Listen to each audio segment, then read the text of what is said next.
Bom dia, hoje é quarta-feira, dia 10 de janeiro de 2024. Eu sou Sebastião Garcia e o Jornal do Empreendedor, primeira edição, está no ar. Microempreendedores individuais excluídos por inadimplência têm até o dia 31 para se reenquadrarem na categoria. Atividade do Porto de Itajaí, em Santa Catarina, todas elas serão retomadas no primeiro semestre. A caderneta de poupança fecha o ano de 2023 com o pior resultado da história. E você vai saber como calcular um preço justo de aluguel comercial. Tudo isso você confere agora no Jornal do Empreendedor, primeira edição.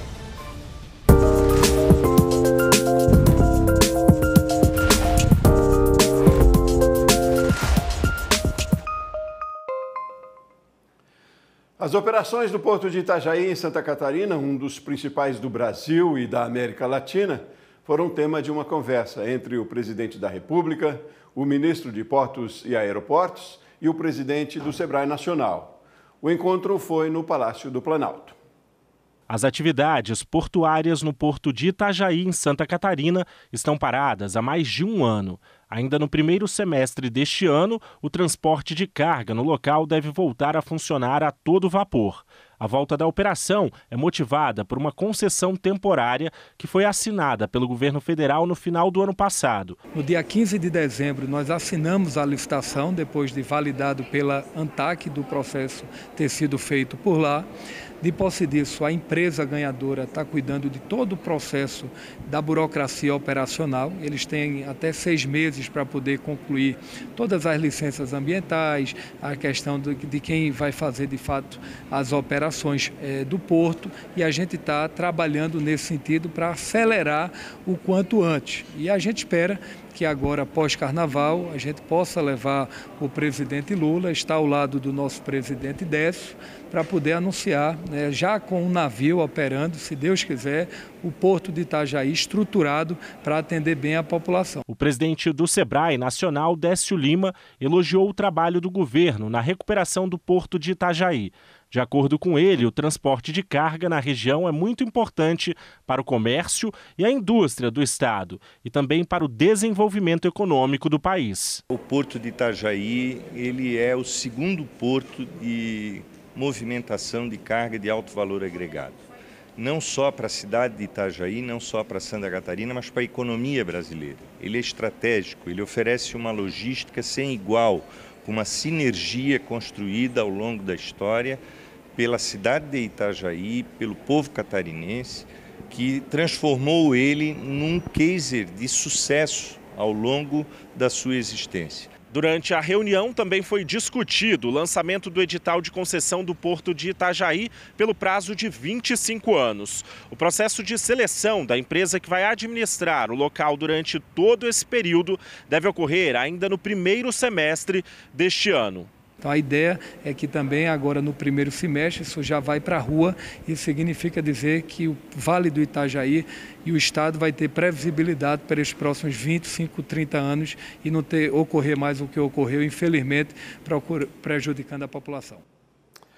Aposentados do INSS que ganhem até 2 salários mínimos e bolsistas do ProUni serão os primeiros beneficiados pelo programa Voa Brasil, que vai assegurar passagens aéreas a R$ 200 por trecho. A previsão é que o programa seja lançado pelo governo federal até o início de fevereiro. De acordo com o ministro de Portos e Aeroportos, Silvio Costa Filho, no Brasil, há cerca de 2,5 milhões de pessoas que nunca viajaram de avião ou não viajam há mais de 12 meses. Previsto desde meados do ano passado, o programa até então não tinha público-alvo anunciado. Alugar um imóvel comercial está mais caro em muitas capitais do país. Para o empreendedor, esse aumento nos preços impacta nos negócios. E para evitar os prejuízos, a solução é a mudança de endereço. A reportagem é de André Lage. A Lourdes tem uma loja de manutenção de eletrônicos e eletrodomésticos há mais de 30 anos. O estabelecimento fica em um ponto comercial na área central de Brasília. Mas antes de se instalar por aqui, a Zacazu atendia os clientes em outra quadra da capital federal, onde ficou por mais de 20 anos. Devido ao aumento no preço do aluguel, a mudança de endereço foi necessária para manter as atividades. Tivemos que mudar porque o aluguel ficou inviável para o nosso faturamento. Eu já pagava 10.500 e no reajuste foi para 13 mil. Então ficou inviável, foi quando eu resolvi procurar um novo endereço. Apesar de ser um bom ponto comercial, a mudança de endereço resultou em diminuição dos lucros da empresa. Os atendimentos mensais caíram de 200 para metade, ou seja, uma redução de 50% no faturamento. E não é apenas a Lourdes que tem sentido os reflexos dessa alta. Isso porque o aluguel comercial subiu em 8 de 9 capitais monitoradas pela FIPZAP. Entre dezembro de 2022 e novembro de 2023, os valores subiram em média 5,8%. A capital com maior aumento foi Salvador, com 12,1%. Brasília foi a única que teve queda, com 8,19%. E para não colocar o negócio em risco diante dos preços mais elevados dos espaços comerciais, este especialista recomenda a comparação entre o valor do aluguel e o faturamento do empreendimento. A avaliação do aluguel para um negócio é uma pergunta bem desafiadora, porque na verdade não vai existir uma tabela pré-fixada, se é 5, 10, 20, 15%. Na verdade, o empreendedor, o empresário, a primeira visão que ele precisa ter e a clareza é sobre o faturamento dele. Então, sobre o faturamento e as despesas desse faturamento. São despesas do próprio do produto, da mão de obra, despesas de impostos. E aí existe uma despesa específica, que é sobre isso que nós vamos falar, é justamente sobre as despesas de ocupação. E quando fala-se de despesa de ocupação, na sequência eu vou falar um pouquinho sobre isso, não é simplesmente o aluguel em si. Então, você ter a clareza do seu custo, da sua despesa, contabilizando junto com o aluguel, é fundamental para aí sim começarmos a falarmos em qual percentual será aplicado. Além disso, é possível fazer um cálculo para saber se o preço do aluguel comercial está justo ou não. Em todo negócio, em média, existe 4 tipos de custos, né? Que são os custos de mercadoria, de venda. Você vai ter lá o custo de impostos, você tem o custo da folha de pagamento, que é o seu pessoal, e você tem os custos de ocupação, que é o aluguel, o condomínio, energia, água. Então, nesse ponto, você vai fazer uma média ali. Tá, eu ganho 100 mil por mês, eu tenho 100 mil de faturamento. Somado essas 4 despesas, está dando em torno de 70%, 75%. Legal, estou numa média boa, vai me sobrar uma grana legal. E aí você vai fazer essa distribuição. O aluguel, deu ali a taxa de ocupação, deu ali 10%, 5%, manteve-se no 75%, ótimo, você está numa média legal. Agora, estou pagando 20% de aluguel, nesse exemplo, eu pago 20 mil reais de aluguel sobre esse faturamento, com certeza você não está fazendo a conta certa e você vai entrar em maus lençóis nessa matemática. Com mais saques do que depósitos, a poupança fechou o ano passado como o segundo pior resultado da história, perdendo apenas para 2022. As retiradas superaram as aplicações em quase 88 bilhões de reais. Bom, não basta ter uma boa ideia para começar a empreender, é preciso entender de finanças também. A economista Gessilda Esteves tem algumas orientações importantes sobre isso que podem garantir o sucesso do seu negócio. E é com ela que eu converso agora aqui no Jornal do Empreendedor. Oi, Gessilda, bom dia, tudo bem? Bom dia, Sebastião, tudo jóia? Ótimo, obrigado, pela sua disponibilidade de tempo e compartilhar conhecimento aqui com a gente. Gessilda, a gente viu aí uma reportagem falando do custo de aluguel, a gente viu uma nota falando de investimentos de certa forma. Realmente é um desafio grande empreender, às vezes uma boa ideia não basta. Por onde começar então e o quanto é importante aí ter o controle de finanças na ponta do lápis? Excelente pergunta, Sebastião, por quê? A maioria das pessoas começam a empreender e elas vão simplesmente naquela coisa do tenho uma boa ideia, vou começar a empreender, e elas não param para fazer conta. né? O advogado que estava falando um pouquinho antes, ele falou lá da estrutura de custos que as pessoas precisam conhecer, e é isso, você vai começar a empreender, você precisa saber quanto o seu negócio custa, né? Quanto você vai ter de custo relacionado a mercadorias ou a prestação de serviços, quanto vai custar a sua folha de pagamento, quanto vai custar, né, outras despesas que você possa ter, o impacto tributário que aquela estrutura de faturamento tem e os custos de ocupação. Então, as pessoas precisam saber quanto o seu negócio custa, para saber qual é o faturamento mínimo viável que aquele negócio pode ter, para que aquele negócio realmente gere um resultado bacana, né? A gente tem aí alguns estudos que mostram, né, que alguns tipos de negócio eles giram ali em torno de 15% de resultado líquido final, outros negócios chegam a 30%, né? Então ele deu uma média ali de 25, 22,5%, 25% como uma média de resultado bacana, mas é isso, você precisa saber quanto seu negócio custa, é a primeira coisa. Agora, nem todo mundo é especialista, economista, né, Gessilda? Mas dá para fazer as contas de qualquer forma sem ter grande conhecimento ou ser expert no assunto, né?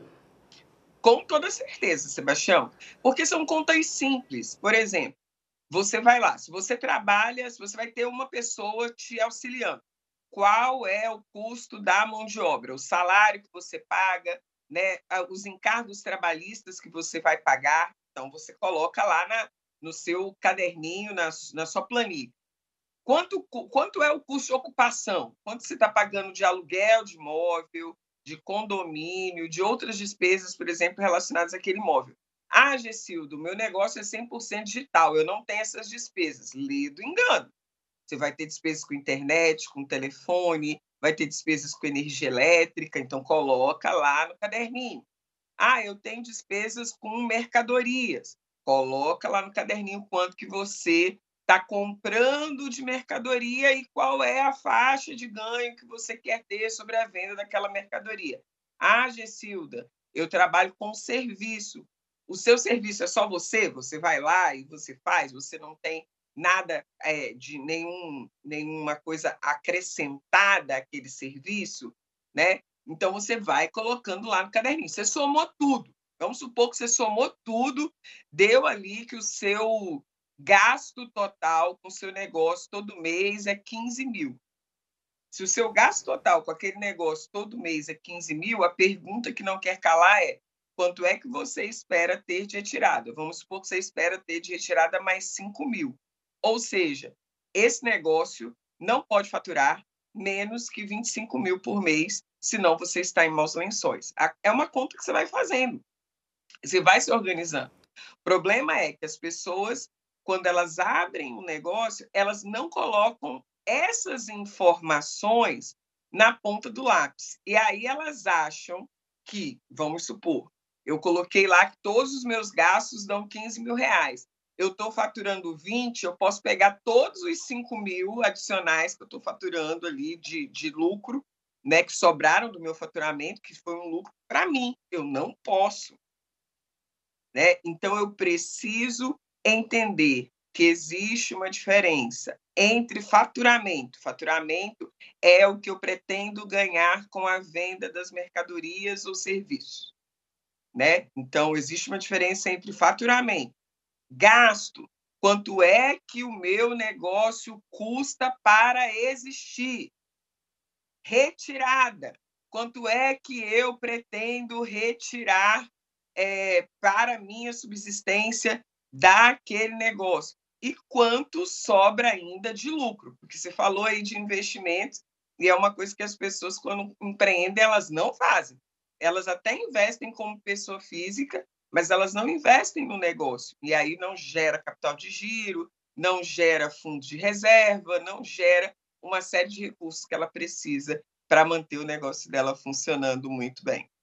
Não dá para testar, né? Não dá para tentar, né, Gessilda? Tem que estar bem planejado, bem organizado, né? É preciso fazer um bom plano de negócio mesmo, né, Gessilda? Exatamente. Né? Você precisa entender o que você espera com aquele negócio. né? Isso é o que as pessoas elas não param para pensar. Elas começam a empreender, às vezes, por necessidade, ao invés de empreender por oportunidade, ou seja, foram demitidas, estão com dificuldade de arrumar emprego, aí começam a empreender. E elas não param para fazer conta, né? Eu brinco muito e falo muito sobre isso com as minhas clientes, né? Querida, você tem que parar para fazer conta. Você tem que parar e dizer o seguinte, eu quero, sei lá, vou fazer unha. Quais são os custos lá do esmalte, do alicate, para poder amolar o alicate toda semana, para poder colocar aquele LT lá, um aparelho que você esteriliza o alicate. Quanto é que isso custa? Para você poder dar um preço para o seu trabalho e aí estabelecer quantas unhas, nesse exemplo, né, que eu estou dando, você precisa fazer por mês para você ter o faturamento que você precisa, para você atender aos seus custos, fazer a sua retirada e ainda ter lucro. Então, o plano de negócios ele é importante, porque o plano de negócios, inclusive, vai te mostrar que não é que você começou a empreender hoje e você já vai alcançar o máximo de valor de venda mínimo que você precisa para ter um negócio lucrativo. O plano de negócio ele é importante, Sebastião, porque ele vai mostrar ali, olha, eu vou levar 6 meses, eu vou levar 8 meses, eu vou levar 12 meses para atingir essa maturidade de faturamento. O que é uma maturidade de faturamento? É o tal do faturamento mínimo que eu preciso ter para cobrir os custos do meu negócio, para garantir a retirada que eu estabeleci e ainda ter lucro. Então, o plano de negócios ele é fundamental para que você possa ter essa nitidez sobre os seus negócios e ter um negócio lucrativo e não desistir no primeiro mês. Porque, às vezes, você teve lá o seu primeiro mês, aí já não deu aquele valor que você esperava. Não sirvo para isso. Não, o plano de negócio vai te mostrar que existe um prazo de maturidade e o que você precisa fazer para alcançar esse prazo e ter um negócio lucrativo. É preciso saber se adaptar também a cada momento, ao momento da economia, coisas que estão além do balcão ou de uma página, de uma conta, né? Enfim. Gisilda, muito obrigado pela sua participação, pelas suas orientações aqui no Jornal para a gente hoje. Foi um prazer tê-la conosco. Prazer todo meu, Sebastião. Um abraço. Tchau, tchau. Um abraço. Bom, no próximo bloco, a agenda ESG de Ambiente, Social e Governança terá a tendência das empresas que querem se destacar no mercado. A gente volta já já.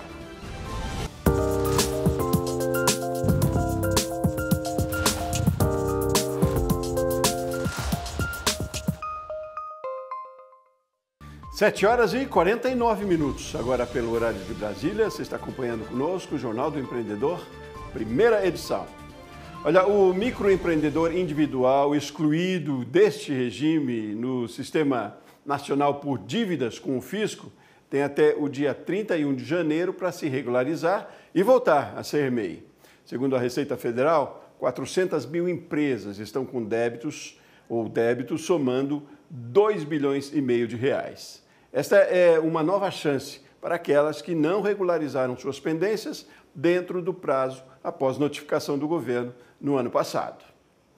Em 2024, a agenda ESG de Ambiente, Social e Governança será uma tendência das empresas que querem se destacar no mercado. O consumo positivo e consciente já faz parte da mentalidade dos clientes e do empreendedor. Confira na reportagem de Lícia Mandiavac. Olhando assim, parece uma loja de calçados como uma outra qualquer. Mas esta, na capital paulista, é diferenciada. O que é vendido aqui? A primeira sandália vegana de plástico natural do Brasil. A Linus é feita de um PVC mais ecológico, que é um material 100% reciclável, livre de metais pesados, vegano e com 70% de fontes renováveis na composição. Além disso, é totalmente cruelty-free, então nada é testado em animal, além de, obviamente, nada ter origem animal. As sandálias desta Fashion Tech carregam um lema: o bem-estar como um estilo de vida presente na relação das pessoas com elas mesmas, com os outros e com o planeta. A gente compensa 200% de toda a nossa emissão de carbono, então a gente calcula qual foi a nossa emissão no ano anterior, levando em conta meio de transporte dos colaboradores para a empresa, viagens que a gente tem, obviamente todo o material que a gente produz, toda a cadeia produtiva do nosso produto. Então, tudo é levado em consideração no ano anterior, sempre o ano fechado.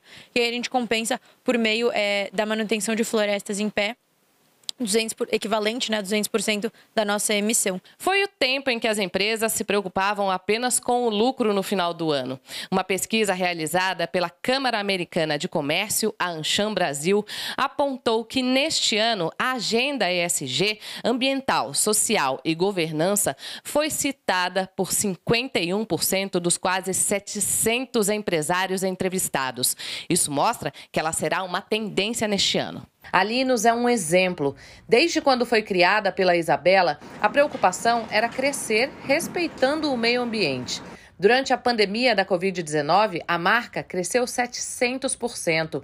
Em fevereiro de 2022, ela entrou no mercado europeu. A sociedade está entendendo que a responsabilidade é algo de todas as parcelas, né? Tem a questão do governo, que tem que criar políticas de incentivo à preservação, as empresas que também têm que criar processos internos que levem em conta a preservação ambiental, a questão social também, e a população que entendeu que também tem uma parcela de responsabilidade no sentido na hora de tomar as decisões. Então, elas também têm que entender que produto elas estão consumindo, de onde os produtos vêm, para onde os produtos vão.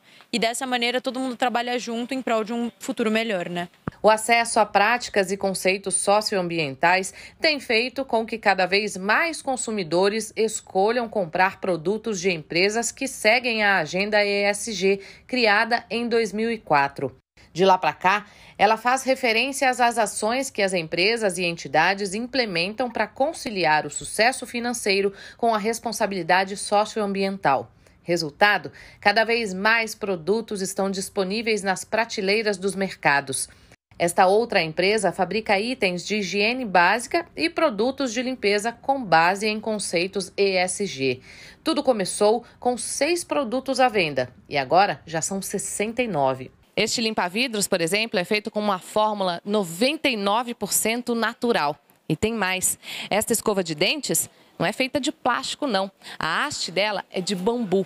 E o preço é bastante acessível, menos de R$20. A Positiva tem um propósito de colocar e desenvolver produtos que facilitem o consumo de forma mais consciente e positiva. Desde 2017, quando foi criada, a empresa já evitou a poluição de 1,5 bilhão de litros de água. Tem 51% das embalagens zero plástico e, para produtos líquidos, adotou plástico 100% reciclado. Com tudo isso, a Positiva é hoje reconhecida como uma das 10 startups mais conscientes pelo movimento Capitalismo Consciente Brasil. A gente começou a notar que esse tema de consumo mais positivo e consciente, ele estava cada vez mais no nosso dia a dia, principalmente pelo aumento da consciência a respeito dos impactos do consumo. E a gente começou a perceber que o mercado de limpeza aqui no Brasil já não tinha tantas marcas e tantas ofertas desses produtos como tinham em países como os Estados Unidos, por exemplo. Começou em Las Vegas, nos Estados Unidos, a Consumer Electronics Show 2024, a maior feira de tecnologia do mundo. O apresentador do AgroMais, Valteno de Oliveira, está lá e conversou com a gerente de tecnologia da John Deere, a gigante no setor de máquinas agrícolas. A gente está aqui no stand da John Deere, que é uma líder global em tecnologia do agro, está no Brasil há mais de 40 anos, ajudando os produtores rurais a produzirem com sustentabilidade, com máquinas, equipamentos que tornam a agricultura cada vez mais sustentável, né? Em tempos de questão de meio ambiente, cada vez mais o Brasil é cobrado. Então, a gente está aqui acompanhando as novidades dessa empresa, a John Deere. Eu estou aqui ao lado, sabe de quem? Da Estela Dias, que é gerente de marketing, de tecnologia da John Deere. Obrigado mais uma vez por estar aqui com a gente, Estela, no AgroMais, sendo vista no Brasil inteiro. E eu vou te perguntar o que eu já tinha te repetido na outra entrada. Qual a importância da tecnologia no mundo onde a sustentabilidade é cada vez mais exigida? Bom, obrigada então pela oportunidade mais uma vez, né? Estou super feliz de estar aqui representando aí, né, a agricultura e a importância da tecnologia para sustentabilidade, produtividade, rentabilidade dos produtores agrícolas ao redor do mundo. Então, o que a gente está mostrando aqui é como a gente está evoluindo na questão de tecnologia, trazendo novidades, né, pensando aí dos produtores a produzir cada vez mais com menos recurso.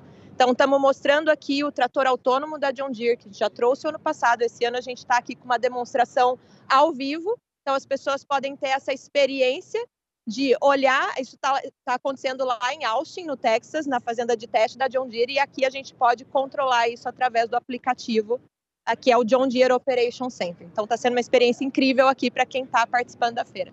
A gente está olhando para como o nosso produtor se torna cada vez mais eficiente, né, auxilia ele a ter maior produtividade na mesma área, pensando em otimização de recursos. E aí a novidade que a gente traz nessa plantadeira aqui no CES é uma tecnologia que usa laser e câmeras que tem a capacidade de colocar o olho humano dentro da linha de plantio e avaliar quão profundo está sendo plantada essa semente. Então, a maneira que hoje o produtor tem de olhar isso é descer da cabine e ir lá realmente na área e fazer isso por amostragem. Então, essa tecnologia traz essa capacidade de enxergar o operador dentro da cabine e poder configurar isso em tempo real que está acontecendo e isso ser mapeado também qual foi a profundidade da semente dentro do sul. Estela, a gente também viu que vocês estão com inovações na área também de pulverizadores. Como são os pulverizadores do futuro? Bom, aqui a gente está demonstrando a nossa tecnologia que a gente chama de See and Spray. Então, nós temos aqui uma parte do pulverizador, né, da barra. Essa barra é equipada com câmeras. Essas câmeras têm a capacidade de identificar o que é cultura e o que é planta daninha. E pulverizar apenas onde é identificada essa planta daninha. Então, ela tem a capacidade, em milissegundos, de identificar e agir. Muito bem, Jornal do Empreendedor, primeira edição fica por aqui. Eu volto daqui a pouco, às 11h30. Até mais!